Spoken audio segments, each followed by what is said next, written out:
그리고 기도 제목 하나 말씀드리겠습니다. 아까 기도 제목 때 말씀 못 드렸는데, 저희 교회 이제 후임 목회자를 청빙하는 문제를 놓고 당회에서 그동안 1년 동안 논의를 쭉 해왔습니다. 그래서 합동신학대학원 출신 가운데 모신다. 그 다음에 나이는 40대에서 53세까지 범위 내에서 대상을 정한다. 그리고 세 번째 결정된 것은 우리 교회 출신이 그래도 제일 좋다. 서로를 아는 사람이 좋으니까 우리 교회 출신이 1순위, 2순위는 안 되면 우리 교회에서 부목사 3년 이상 한 사람, 아니면 저랑 네트워크를 5년 이상 한 분 가운데 청빙을 한다. 여기까지 정해졌고요. 그리고 이제 그 범위 내에서 어떤 분을 초청할 거냐, 청빙할 거냐를 정하는 청빙위원회가 구성이 됐습니다. 그래서 장로님들 가운데 7분이 청빙위원으로 구성이 됐습니다. 그 광고사항에는 있습니다. 주보에도 나와 있고 명단도 나와 있습니다. 기도해 주신 것은 이 청빙위원들이 이제 회의를 하고 기도하는 가운데 후임 목사를 결정을 하면 이제 전체 세례교인들이 투표를 합니다. 그걸 저희는 지금 4월 달 정도 예정을 하고 잡고 있는데요. 그때까지 좋은 분을 잘 이렇게 선택을 해서 공동회에 추천할 수 있도록 기도해 주시면 고맙겠습니다. 그렇게 추천이 되면 공동회에서 이제 그분들에 대해서 좀 설교도 들어보시고 다 기회를 줄 겁니다. 그리고 여러분들이 직접 투표하셔서 3분의 2가 찬성을 하면 저희 교회 담임 목사로 청빙이 됩니다. 그런 절차가 있으니까요. 기도해 주시면 고맙겠습니다. 이제 마지막 단계로 이렇게 이제 청빙위원회가 구성됐으니까요. 우리 장로님들을 위해서 계속 기도해 주시면 고맙겠습니다.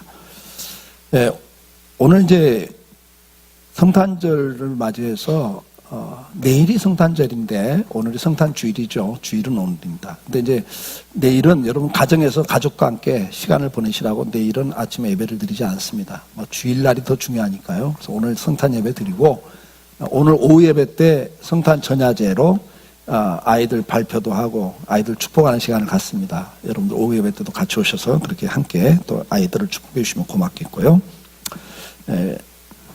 오늘 이제 본문에 보면 예수님이 오신 사건을 이제 천사들이 목자들에게 알려주면서 하신 말씀입니다.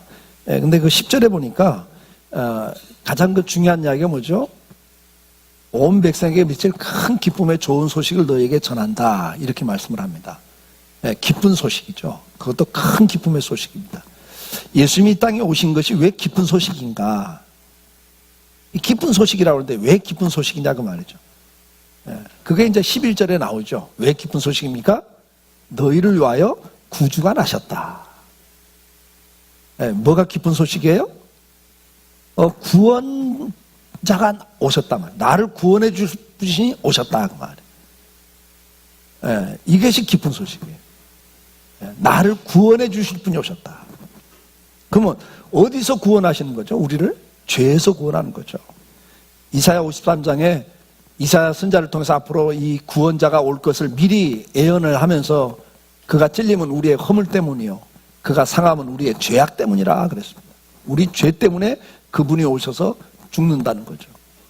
그가 징계를 받음으로 우리는 평화를 누리고 그가 채찍에 맞음으로 우리는 나음을 받았도다.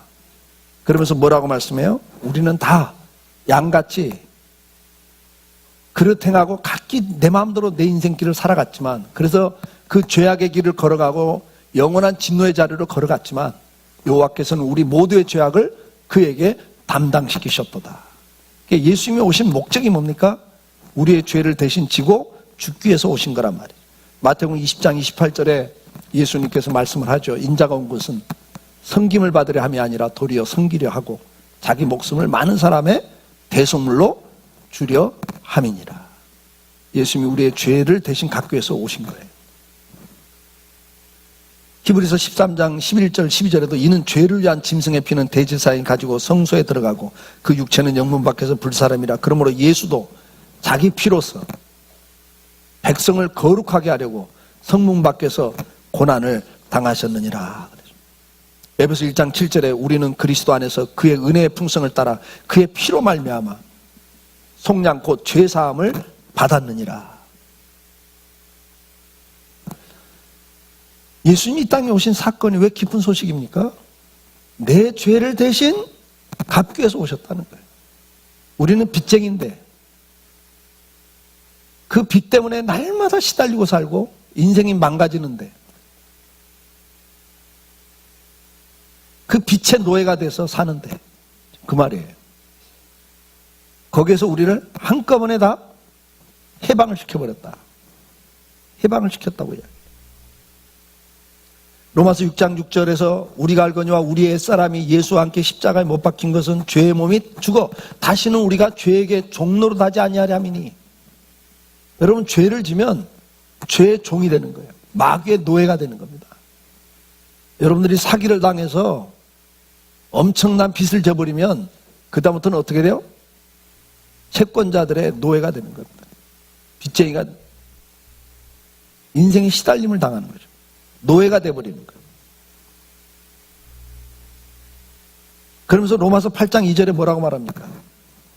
이는 그리스도 예수 안에 있는 생명의 성령의 법이 죄와 사망의 법에서 너를 해방하였습니다. 왜 기쁜 소식이냐 할 때 이 사망의 법, 마귀의 노예 생활에서 벗어나게 하셨다. 그게 얼마나 비참한 생활인가. 여러분, 죄의 결과가 뭡니까? 영원한 심판입니다. 영원한 지옥의 형벌입니다. 거기에서 우리를 구원해 주신 거예요. 마귀와 함께 영원히 지옥 불못에서 고통 가운데 살아야 될 내 인생을 예수님이 죄값을 대신 지불하시고 거기서 나를 건져내신 거예요. 요한복음 5장 24절에 뭐라고 말씀하면 내가 진실로 진실로 너희에게 이르노니 내 말을 듣고 또 나 보내신 이를 믿는 자는 영생을 얻었고 심판에 이르지 아니하나니 사망에서 생명으로 옮겼느니라. 이게 기쁜 소식이에요, 여러분. 왜 성탄을 맞이해서 우리가 기뻐해야 됩니까? 이걸 다시 기억하는 거예요, 여러분. 절기이기 때문에 절기는 뭐라고 그러세요? 기억하는 거라고 그러죠. 다시 기억하는 거예요. 다시 생각해 보는 거예요. 성탄절을 맞이하면서 예수님이 이 땅에 오신 그 이유를, 그 결과를 우리가 다시 기억하고 기념하는 날 아닙니까? 이걸 기억하라는 거예요. 너를 그 영원한 지옥 형벌에서 구해내셨다. 사망에서 생명으로 옮겨내셨다. 디모데후서 1장 10절에도 이제는 우리 구주 그리스도 예수의 나타나심을 말미암아 나타났으니 그가 사망을 패하시고 복음으로써 생명과 썩지 아니할 것을 드러내셨다. 사랑하는 성도 여러분, 우리가 이 짧은 인생을 살면서 받을 수 있는 복 가운데 최고의 복이 뭐예요? 영원한 생명을 얻은 거예요. 이 땅에서 살아도 120년입니다. 앞으로 120세가 온다고 오는데 여러분, 그래봤자 죽어요. 그리고 영원히 지옥 형벌이라고요. 그런데 거기서 나를 건져내신 거예요. 거기서 건져내신 거예요. 이게 기쁜 소식이란 말이죠. 뿐만 아니라 뭡니까? 이 영원한 지옥 형벌이 있고 죄가 들어오면서 우리에게 온 게 뭐예요? 그 지옥 형벌, 그 다음에 죽음에 대한 두려움이에요. 사람은 다 죽음에 대한 두려움을 갖고 있습니다. 왜? 죽으면 지옥 가는 걸 본능적으로 알기 때문에 두려워하는 거예요. 아, 죽으면 끝이다 그러면 뭘 두려워할 거 있어요. 어차피 한번 죽는 거. 근데 왜 죽음이 두렵습니까? 죽은 다음에 지옥이 있다는 걸 내 영혼은 느끼고 있거든요. 그러니까 본능적으로 두려워하고 있어요. 죽음을 다 두려워합니다. 그리고 그 죽음에 대한, 미래에 대한 두려움이 누구나 있어요. 이번에 뭐 제천의 화재 사건을 우리가 보면서 느끼는 게 참 많지 않습니까? 인생이라는 게 언제 어떻게 될지 모르는 거예요. 그 1, 2분 전에 거기서 빠져나온 사람도 있고 1, 2분 전에 거기 들어간 사람도 있고, 인생이라는 게 어떻게 내 마음대로 돼요? 내일을 아무도 몰라요. 우리는 한참도 못 내다보잖아요. 제천에 후배 목사 네트워크를 하는 후배 목사가 있어서 뉴스 보자마자 전화를 해봤죠. 혹시 교인들 가운데는 해당이 없냐? 걱정인데 전화를 해봤죠. 자기가 10분 전에 그 앞에 있었대요. 그 바로 길 앞에. 자기 어머니는 그 맞은편 운동하는 데 가서 운동하고 계셨대요. 거기가 싼 데라. 비싼 데는 못 가고 싼 데 가셨는데 바로 그 앞에서 봤대요. 다. 자기도 봤대요. 현장을. 우리 인생이라는 게 언제 어떻게 될지 모르는 인생이 아닙니까? 두려움이 있다고요, 누구나. 지금 한국에 우울증 환자가 급증을 하지 않습니까? 근데 이번에 제가 통계를 보니까 우울증 환자를 연령별로 쭉 분석을 해보니까 50대가 1위에요, 여러분. 50대가. 지금 한국에 우울증 환자는 50대가 제일 많다는 거예요. 2위가 40대예요, 여러분. 이해가 돼요? 왜 한국에 50대가 이렇게 우울증 환자가 제일 많습니까? 50대에 퇴직을 하잖아요. 애들은 대학 다니고 있는데, 결혼도 못 시키고 있는데, 퇴직하고 1, 2년 열심히 뛰어다니는데 취직이 안 돼. 거기서 좌절을 맛보는 거예요. 앞으로 어떻게 살 건가? 앞으로 어떻게 살 건가? 저 애들은 어떻게 할 건가? 대학원 다니던 아들이 학교를 중퇴하고 대학 다니던 아들도 어차피 공부하는 거 싫었는데 잘 됐어요. 아버지한테 그렇게 말하고 딱 대학 중퇴하고 돈 벌러 나가겠다 나가고 이런 걸 볼 때 그 무너지는 거 아니에요? 무너지잖아요. 열심히 해봐도 안 되니까 어떤 분이 인터뷰하는데 그러더라고요.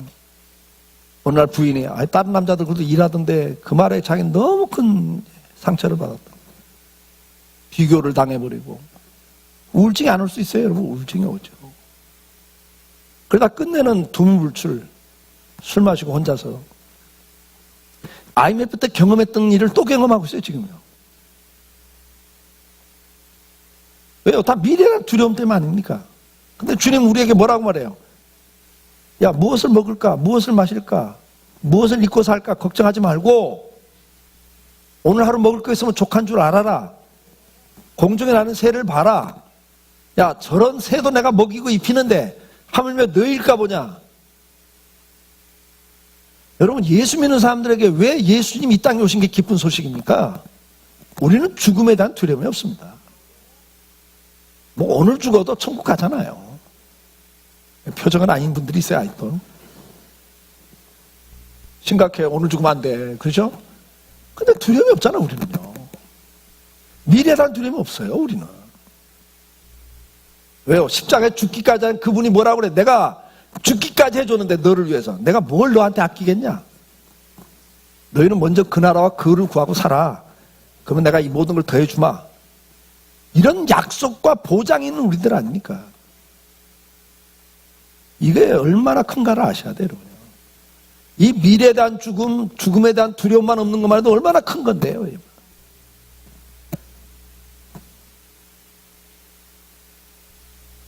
로마서 5장 10절에 곧 우리가 원수 되었을 때 그의 아들이 죽으심으로 말미암아 하나님과 화목하게 되었은즉 화목하게 된 자로서 더욱 그의 살아나심으로 말미암아 구원을 받은 것이라. 그러면서 구원받은 사람이 11절에 그뿐 아니라 이제 우리도 화목하게 하신 우리 주 예수 그리스도로 말미암아 하나님 안에서 또한 뭐하느니라?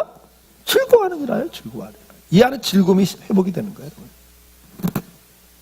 우리가 예수님이 오신 사건이 왜 기쁜 소식입니까? 이 죄의 형벌에서 벗어난 거죠. 영원한 지옥 형벌에서 벗어났고 죽음에 대한 두려움에서 벗어난 것이 엄청난 축복입니다, 여러분. 근데 그걸로 끝나질 않아요.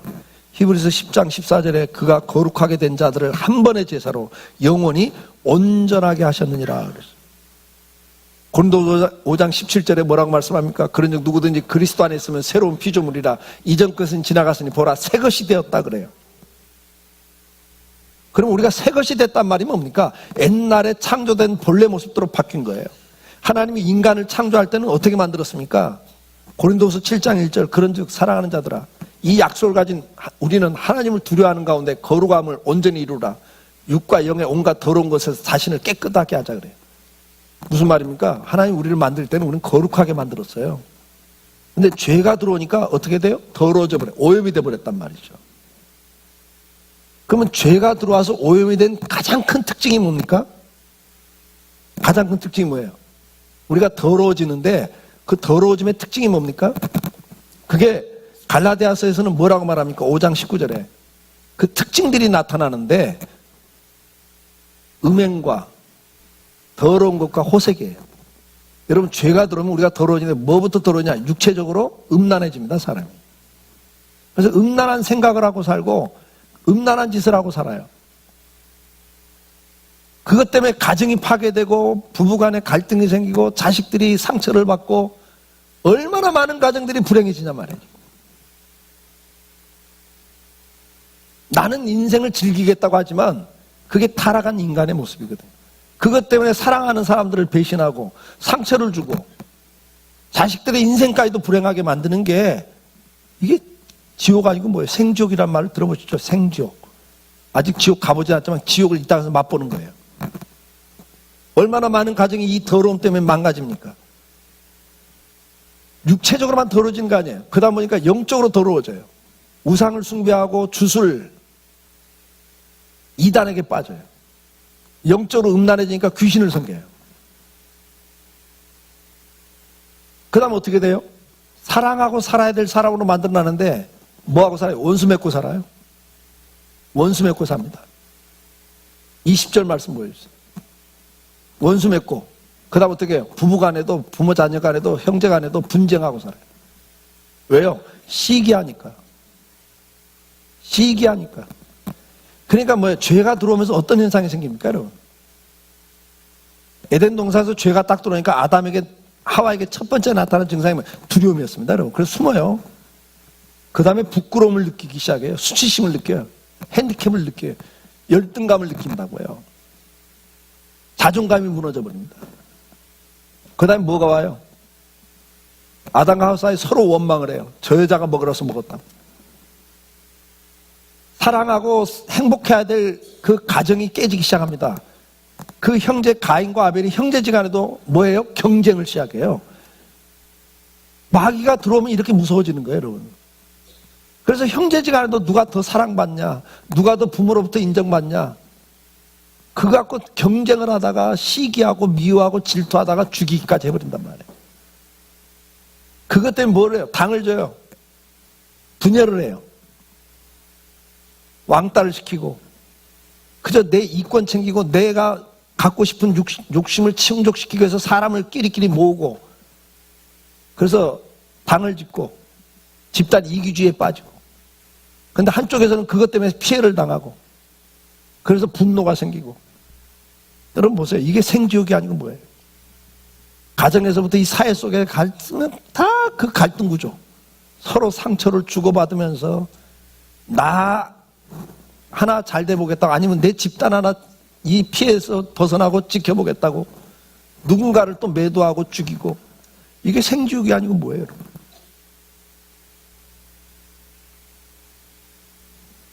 그런데 예수님이 오셔서 우리를 구원하신 결과는 뭡니까?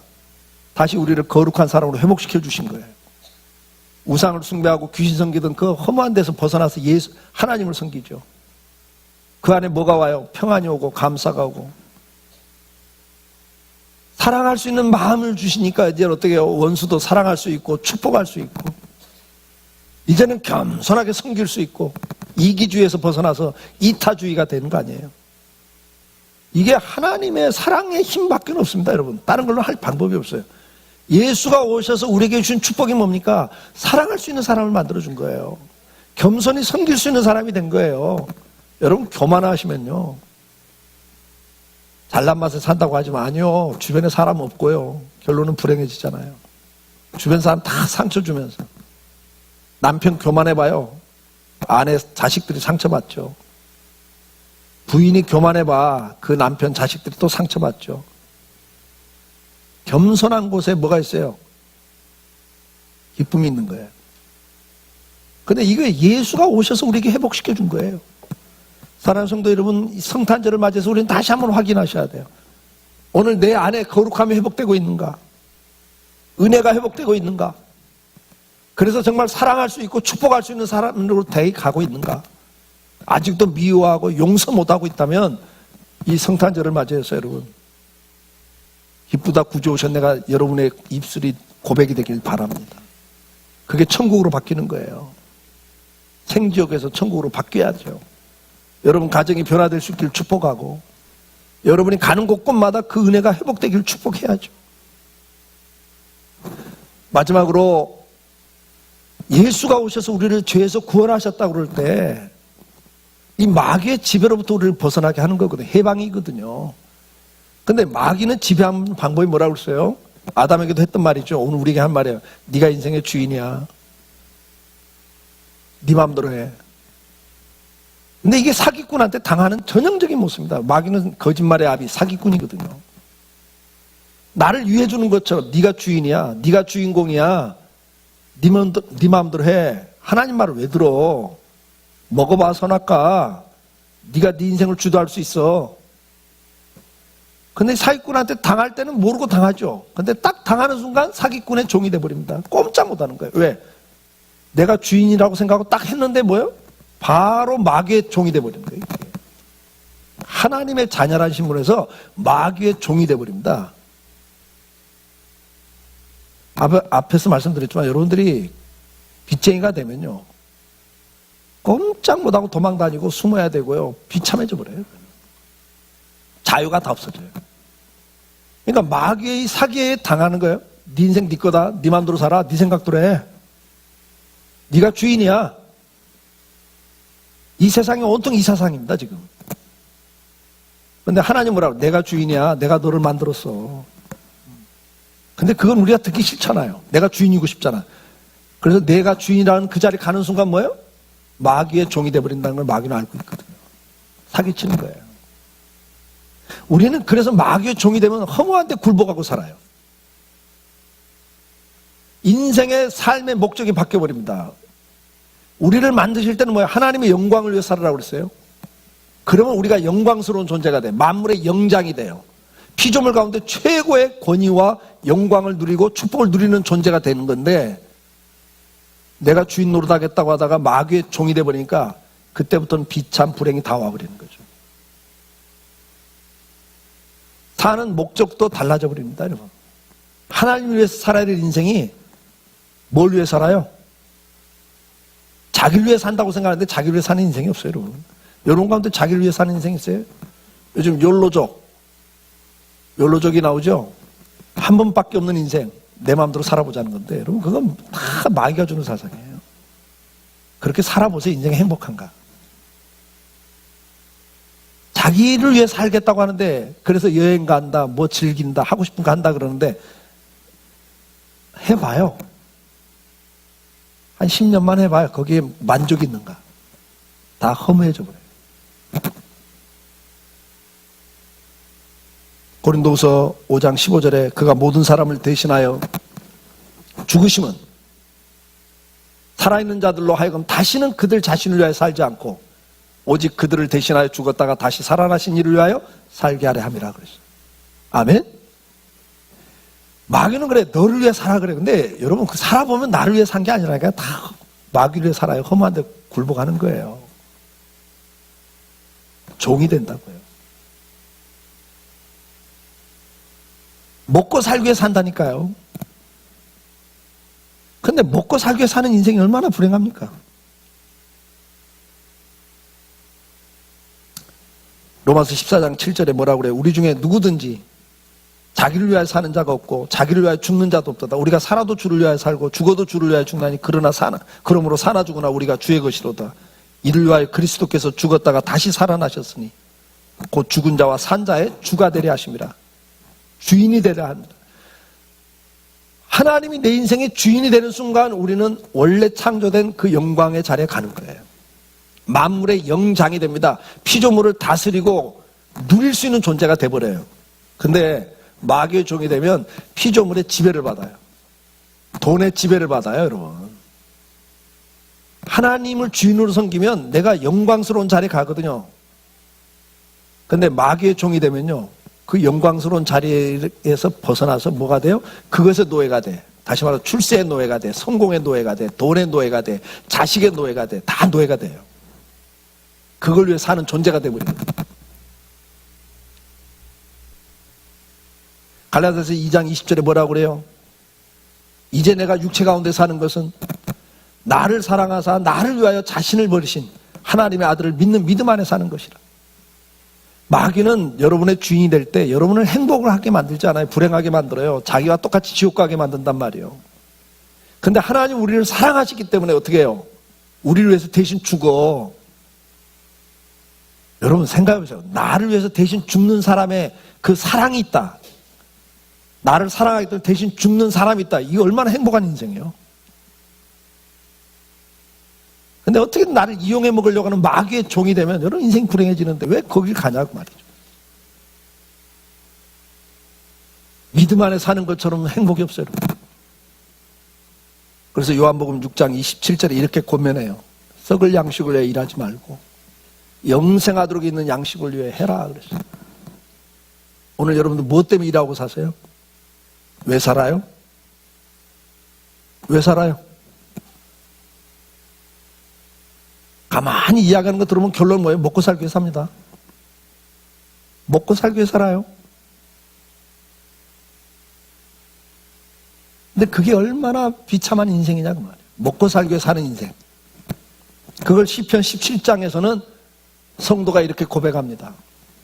여호와여, 이 세상 살아있는 동안 저 사람들의 분깃을 받는 사람들에게서 주의 손 나를 구하소서. 이 땅에서 어떤 결과를 보고 사는 사람, 이 땅에서 어떤 분깃을 바라보고 사는 사람들에게서 나를 구해달라고 기도해요. 근데 그들은 어떻게 사냐 했더니 그들은 주의 제물로 자기 배를 채운다 그랬어요. 물질을 가지고 인생을 살아요. 돈이 인생에 가장 중요하다고 생각하는 가치관을 갖고 살죠. 그 다음에 그걸로 배를 채워요. 먹고 사는 것이 인생의 목적이 되어버려요. 조금 더 나가면 자녀들로 만족해요. 자녀들 잘 키우는 걸로 만족해요. 그게 인생의 목적이에요. 여러분 인생을 돌아보세요. 여러분 뭐 때문에 살아요 지금? 기껏해야 자식들 키워놓고 나니까 인생 끝나잖아. 안 그래요? 자식들 대학 보내고 결혼시켜봐요. 인생 거진 다 살아버린 거예요. 그 다음에 할 일이 별로 없어요. 자녀로 만족해요? 자녀가 여러분 인생의 중요한 목적이에요? 자녀 잘 키워야죠. 그러나 그게 목적이 돼버리면요, 나중에 허무해집니다. 왜? 그 자식이 여러분에게 만족을 줄 것 같아요? 후회밖에 없어요, 후회밖에. 그게 목적이 돼버리면. 그리고 어떻게든 간에 남겨서 노후 대책하고 그 다음에 남겨서 자식들한테 주는 게 기쁨이에요? 지금 이게 이런 삶에서 나를 구해달라고 기도하고 있어요, 성도는. 그러니까 하나님을 모르면요, 우리가 사는 목적이 다 이 수준에 가요. 자기 인생 먹고 사는 게 중요하고 자녀들 좀 어떻게든 간에 좀 잘해주는 게 중요한 게 되고 말이죠. 뭐 있어요 더 이상. 근데 제가 수없이 이야기했잖아요. 이런 수준이라면 짐승 수준이라고. 짐승도 자기 먹고 살기 위해서 목숨 걸고 싸우고 자기 새끼 키우기 위해서는 목숨 걸고 산다니까. 짐승보다 못한 사람이 얼마나 많은데요. 자기 새끼도 제대로 안 키우는 사람이 얼마나 많은데. 그러나 짐승은 아니잖아요. 그게 여러분 인생의 목적이라면 정말 마지막 가보면 허무해요. 허무합니다. 왜 50대가 우울증이 와요? 자기는 나름대로는 정말 처자식 위해서 정말 죽어라 고생하고 살았는데 어느 순간 처자식으로부터도 인정을 못 받으니까 인생이 우울해져 버리죠. 그런 인생을 살아서는 안 되겠잖아요. 오늘 주님 우리에게 계속 말씀합니다. 이제 나를 위해 살지 않고 썩을 양식을 위해 살지 않고 나를 사랑하사 자기를 십자가에 죽이신 그 나를 구원하신 내 인생의 주인이신 주님을 위해 사는 자로 살기를 기도하시길 축복합니다. 성탄절을 맞이해서 다시 확인하셔야 돼요. 여러분 왜 살고 계세요? 우리는 사명이 있단 말이에요. 우리는 그의 만드신 바라 그리스도 예수 안에서 선한 일을 위하여 지으심을 받은 자니 어떤 선한 일을 위해 살으라고 우리를 만드셨잖아요. 정치, 경제, 사회, 문화 어떤 분야에 여러분들이 일하신 간에 그 분야에서 빛이 되고 소금 되라고. 삶은 이렇게 사는 게 제대로 사는 거야. 인생답게 사는 거라는 맛을 좀 보여주라고. 그게 사명이잖아요, 여러분. 그러니까 사명이 있기 때문에 오늘 어떤 어려움이 있어도요, 삶의 목적이 있고 의미가 있잖아요. 그것 때문에 살 맛이 나야 된단 말이에요. 그걸 주셨어요, 주님이 오셔서. 사랑하는 성도 여러분, 신명기 33장 29절에 이렇게 말씀을 합니다. 이스라엘이여, 너는 행복한 사람이다. 아멘? 왜 행복해요? 여호와의 구원을 너같이 얻은 백성이 누구냐? 하나님이 나를 사랑해서 죽기까지 하면서 사랑하셔서 나를 구해주셨다고요. 그는 너를 돕는 방패시다. 너의 영광의 칼이다. 너의 능력이다. 그 말이잖아요. 오늘 이 영광의 능력을 붙잡고 살기를 축복합니다. 내 능력으로 내 인생 살아보겠다고요? 인생 참 고달플 뿐입니다. 여러분을 돕는 방패가 계시는데 그분을 여러분의 인생으로 모실 때 여러분 인생은 훨씬 쉬워져요. 행복해져요. 능력이 있어져요. 오늘 그분 때문에 행복할 수 있기를 주의 이름으로 축복합니다. 축복합니다. 하박국 3장 17절에 하박국 선자가 이렇게 고백합니다. 전쟁이 터졌어요. 이스라엘에. 다 뺏겼어요. 무화과 나무도 무성한 나무가 없어 전쟁 때문에 망가졌고 포도나무 열매도 다 뺏겼고 감람나무의 소출도 다 뺏겼어요. 밭에 먹을 것도 다 없어졌어요. 뺏겼어요. 우리의 양이 없어요. 젖을 짜주고 털을 옷감을 만들어주는 양이 없어졌어요. 의식주를 해결할 수 있는 게 다 없어진 거예요. 소가 없어졌어요. 일할 기구가 없어진 거예요. 우리말하면 노동력까지 없어졌어요. 이제 인생 끝난 거 아니에요? 이러면 우울증 와야 되잖아요. 맞죠? 오늘 이게 우리에게 적용하면 이제는 먹고 살 길이 아무것도 없는 거예요. 어떤 뭐 비빌 언덕 하나도 없어요. 이제 다 없어졌어요. 그러면 이거 우울증 와야죠, 이거. 자살해야죠. 더 이상 살아서 뭐하냐, 이렇게 될 거 아니에요? 그런데 하나님을 믿는 성도는 그 다음 18절에 이렇게 고백해요. 같이 고백해 볼까요? 나는 여호와로 말미암아 즐거워하며 나의 구원의 하나님으로 말미암아 기뻐하리로다. 그래서 기쁘다 구주오셨네가 나오는 거예요. 우리에게 이 은혜를 오신 거예요. 오늘 이것 때문에 기뻐할 수 있는 성탄이 되기를 주의 이름으로 축복합니다. 기도하겠습니다. 사랑하는 성도 여러분, 무엇 때문에 기쁘다 구주오셨네를 찬송하십니까? 진정한 기쁨의 소식, 큰 기쁨의 소식을 전해준다고 그랬는데 여러분에게 그 기쁨의 소식입니까? 예수 그리스도가? 그분 때문에 우리는 죄의 속박에서 벗어났습니다. 영원한 지옥의 물에서 벗어났습니다. 죽음에 대한 두려움과 미래에 대한 두려움에서 벗어났습니다.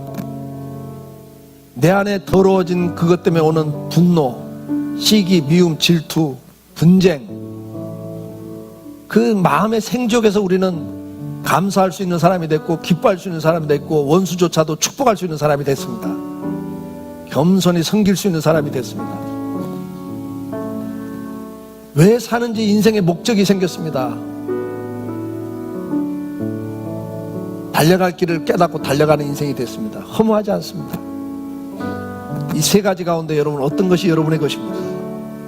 어떤 것이 여러분들에게는 아직도 그 기쁨이, 그 소식이 여러분들에게 전해지지 않은 게 있습니까? 오늘 그거 붙잡고 기도하셔서 주님, 기쁘다 구주 오셨네. 이 땅에 오신 주님 때문에 기쁨이 있어야 되는데 하나님, 이 영생 때문에 기뻐할 수 있고 오늘도 마음의 생족에서 벗어난 것 때문에 기뻐할 수 있고 내가 오늘 하루를 살아가는 의미를 찾을 수 있는데 기쁨을 얻을 수 있도록 사명을 깨닫게 해주옵소서. 이렇게 기도하시면 참 좋겠네요. 같이 기도할까요?